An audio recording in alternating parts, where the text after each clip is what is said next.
Hi everybody, I haven't been around for a while and I would like to show you some new things. Obviously I want to apologize, but I had some personal projects that I had to take care of, so I've been off the air for a while and now I'm back with a few things. And the first one, the main project is basically I want to do a review of a few fixed focal length compact cameras. Some I already had, among them my very favorite, the Ricoh GR. And this is a really cool camera. I don't know why this thing doesn't focus now. It should. Yes, it does. So this is the Ricoh GR, still one of my favorites. And I will show you and I will tell you why. Then I finally got through to, or convinced myself to get the Fuji X100T. There has been a video I made before. I'm sorry for my voice, but I have a little cold, and so it's not ideal, but I wanted to get this out. So this is the Fujifilm X100T, and I wasn't sure if I was gonna get it. I tried it, and it does have a few things that I still like very much, like the hybrid viewfinder, and I will make a dedicated video for this. But in today's video I want to talk about the latest part of my camera collection, and that is the Leica Q. Now the Leica Q is a camera that has been discussed very often. As you know, I'm a huge fan of Leicas. I have an MP, I have several film Leicas, and I had been intrigued by the Leica Q ever since it came out, because it's basically, the form factor is very close to the M. It's still lighter, it's cheaper if you want to talk about cheap in relation to Leica. It's depending on where you are, it's around like 4,000 euros, and I think $4,300. It's a fixed lens camera with a 28mm, and the 28mm was probably what kind of kept me from buying it, because being used to the 35mm on the Fujifilm and many other cameras, I love that focal length very much. But on the other hand, using the Ricoh GR, I really loved that perspective too, and it's an equivalent. This is an APS-C camera, so it's a 28mm equivalent focal length. Now the Leica Q, let me just quickly get into some details for those of you who don't know it yet. This is a full frame digital camera with a 28mm lens on it. The lens cannot be changed. It's always on. Let me just unscrew this part, and it's not a small camera. I mean, if you compare it, say, to the Ricoh GR, the difference is evident. This is pocketable. This is definitely not pocketable. What I liked about this camera is basically the controls you have.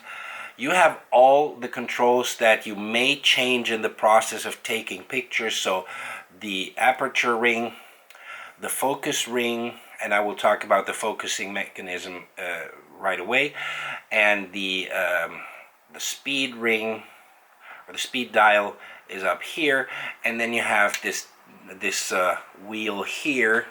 Let me try and make it visible there. This wheel is for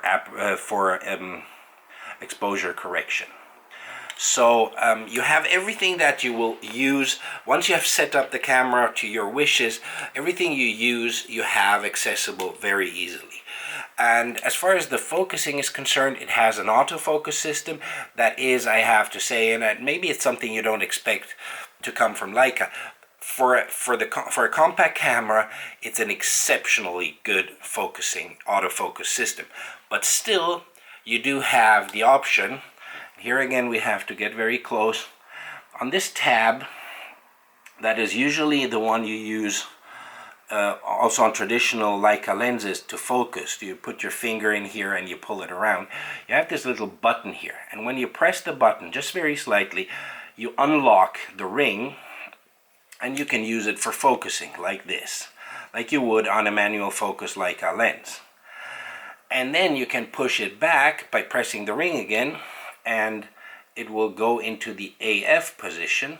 So there you go, and it's AF. So all the controls that you have an automatic option. So if you want to do all automatic, you put the focus ring on AF, you put the aperture ring on A, and you put the speed dial on A, and it's a fully automatic camera. And then you can take off the auto, either one of the functions or all of them, and you have a fully manual camera, with the only exception of the ISO, and that you have to set in the menu. So what else can I say about this camera? I got it because I really thought this could be an everyday camera that goes a little beyond what I was getting in terms of quality, of image quality, and a little beyond what I was getting from the Ricoh GR.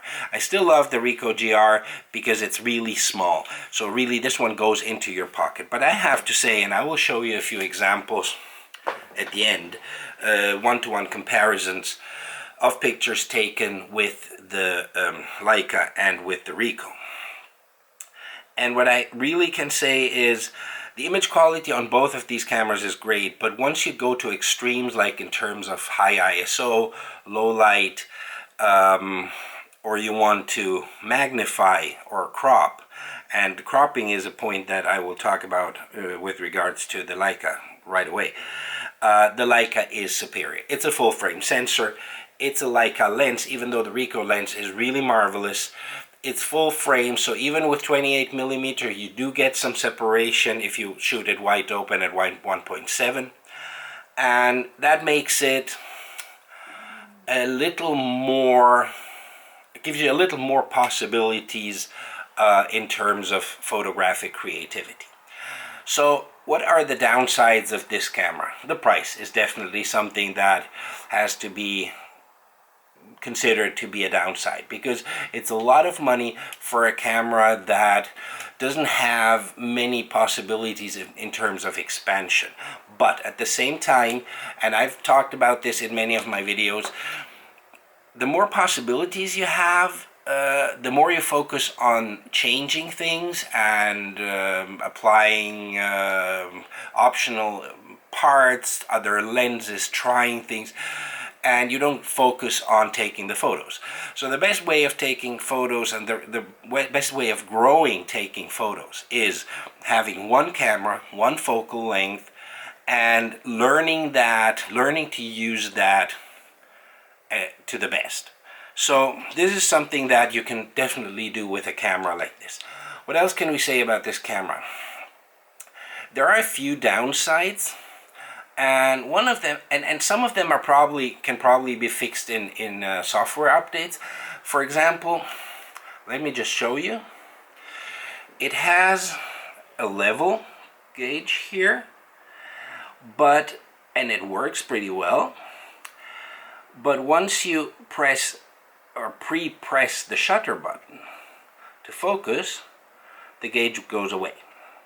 And that is something that is not necessary, because every other camera that I have that has a level gauge keeps it on active, measuring also while you're focusing. So the risk here is you go there, you frame your picture, you focus, and then you kind of slip, and it happened to me a few times, and then you come back and you're unhappy because the photo would have been great, but the horizon is not even.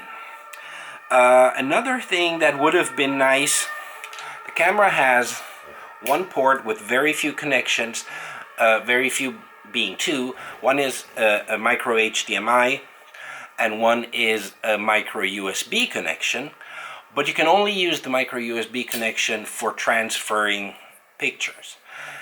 You cannot charge the battery with the micro USB connection, and that is something that I'm afraid, I don't know about the technical details, but maybe something that cannot be changed in software, and it's something that would be nice to have. I mean, having a charger, you probably go around with 2 batteries anyway, even though the capacity of this battery is really, really good. It's still something that you may want to have, just by being able to charge your battery just by plugging the camera into an outlet or into a computer, into a USB port, and just giving it a charge on the go. So that's not possible. There are not many other things I don't like about this camera, because the form factor, it's not a small camera, but it's not extremely heavy. It does feel solid. It's a perfect fit for your hand. It's not pocketable, definitely not. But it's a camera you can carry around all day without being, you know, a burden. If I compare it to the Leica M, there's a huge difference. Not so much in size, but in weight. Now the Leica M may feel more solid, but you don't feel this one to be like flimsy or anything. There are not many other things. Oh yeah, I wanted to talk about the cropping part. This camera is offered on the market, or one of the marketing claims is that you have the possibility of using 3 focal lengths. Now, the focal length is 1, and that's 28 millimeters. But when you press this little button here on the back, you see that frame lines will appear, and there's a little number on the bottom of the frame line saying 35 millimeter, or 35 and 50. So these frame lines will show you the perspective or the frame, the crop for those focal lengths. Now, it doesn't change the focal length, and it only crops in the JPEG picture that you take, and it kind of shows you the crop. It saves in the EXIF file, it saves the cropping information for the RAW file, but you have the full RAW file. I was very skeptical, because I say, you know, by cropping, if ever you want to crop, you should crop in post-production, because you don't want to lose the possibility of uncropping it. On the other hand, if we look at the megapixel count, I think that the megapixels for the crop ones, or for the sensor, are 24. It's the full frame, or the 28 millimeter perspective. 15 megapixels is for 35 millimeter perspective, and 8 megapixels is for 50 millimeter. Now, if you look at a camera like this that has 16 megapixels for the 35 millimeter equivalent, the image coming out of this is exactly the same, technically, as the cropped one from this. So in this one, you basically have the option of a full frame at 28, and, like, say an APS-C at the cropped, at the 35 millimeter. So it is a possibility that you can use if you want. You don't have to, but it's nice to have. Another thing that I would like to point out that is atypical for Leica is the image stabilization. This does have an image stabilization, and I love it.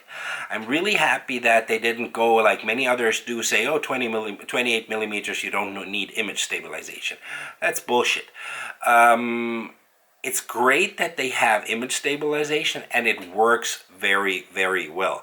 With the 28 millimeters, you can go down to 1/8 of a second, 1/4 of a second, and if you stabilize the camera properly, you can go even lower than that. So that is great.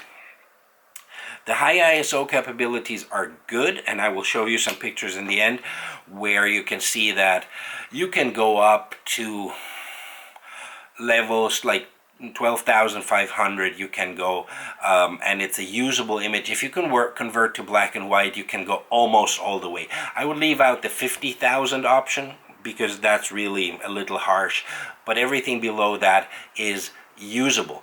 There's always the question you may ask yourself, would I rather not take the picture or take it and have it a little grainy? That's the question you have to ask yourself and make the choice for yourself. For everything else, I really have to say it's a very enjoyable camera to use. It is expensive. It doesn't really have much competition because if you look at the technical specs, there may be one other camera, and that's the Sony RX1R or RX1R Mark II, but then the prices get kind of close. That one too is like over $3,000 or $3,500. What I have to say I like about this one is you have the back screen, and it's a touch screen, by the way. It's a touch screen where you can do a few things, not many things, but for example, and that's something that you can very well use in street photography, you can touch focus and release. So that's something really nice to do.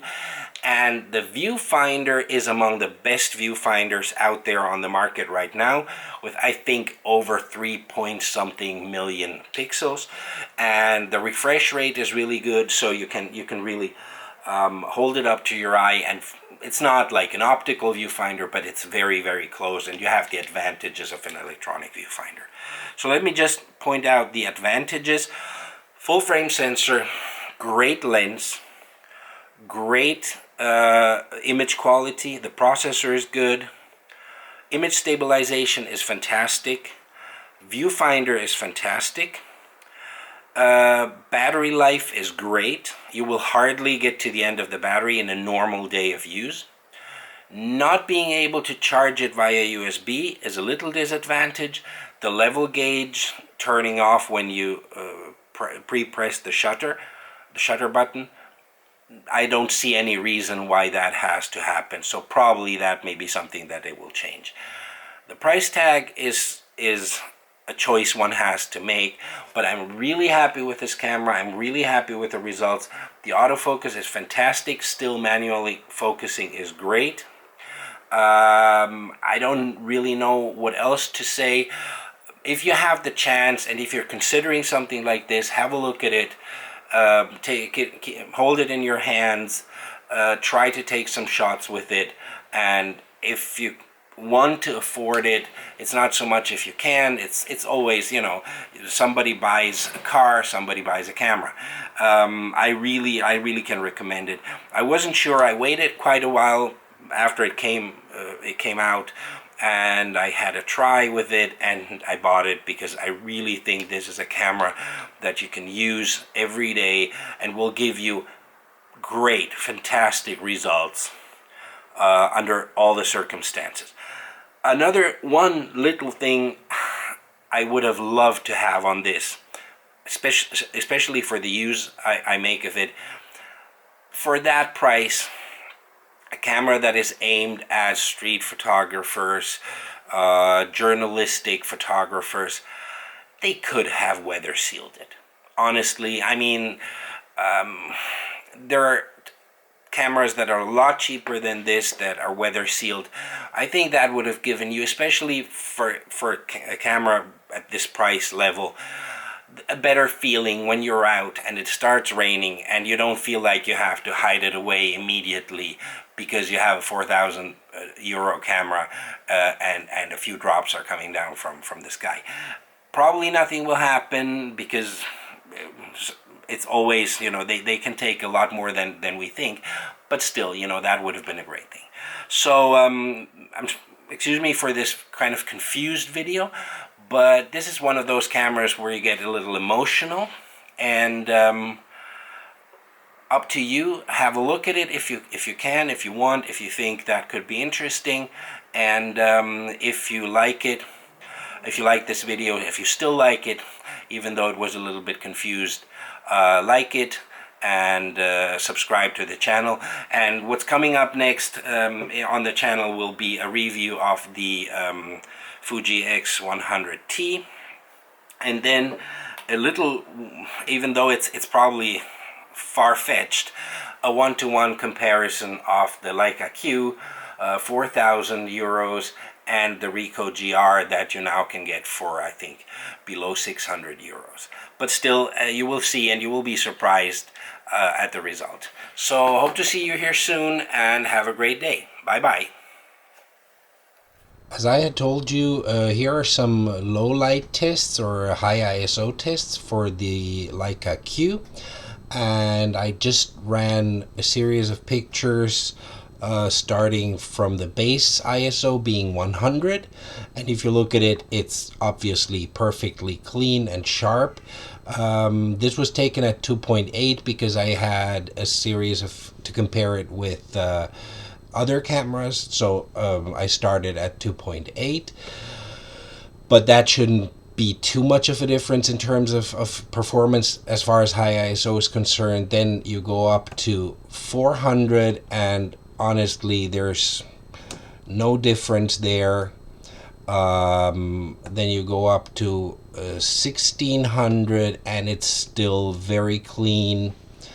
At 3200 it starts becoming a little bit grainy, especially, and you notice that mostly on the out of focus part, but it's still a very, very clean image, no color artifacts or things like that. Then you go up to 6400 and still it's grainy, yes, obviously, but the colors are still clean. Even in the background you see that there's no deterioration in terms of color. And then you go up to 12,500, and even there the colors are still clean, and even on the black, yes, you may see a little smudging there, but it's not terrible. And 25,000, that's where it starts, well, it goes over the edge and it's very grainy. However, I can tell you, if you convert this, if you slightly correct this in post-production, and maybe if you want to convert it to black and white, is here on the bottom you see that the colors are getting out of hand a little bit, even though the surface is kind of brownish, but it goes off.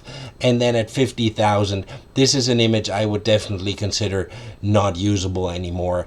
It's still sharp on the in focus areas, but it's hard to use an image like this unless you really, really, really have to. So this is just to show you. I would say up to 12,500, it's still a very, very organic grain. I know this discussion about grain looking like film is, well, more of an illusion, but I would say this camera can easily be used in street photography situations up to 12,500, and in normal photographic situation 3,200 is absolutely no problem. These are the raw files, so uncorrected, and maybe even 6,400 you can just pull something out of the image. So thank you very much, and now some sample images that are not going to be commented. Thank you, and bye bye.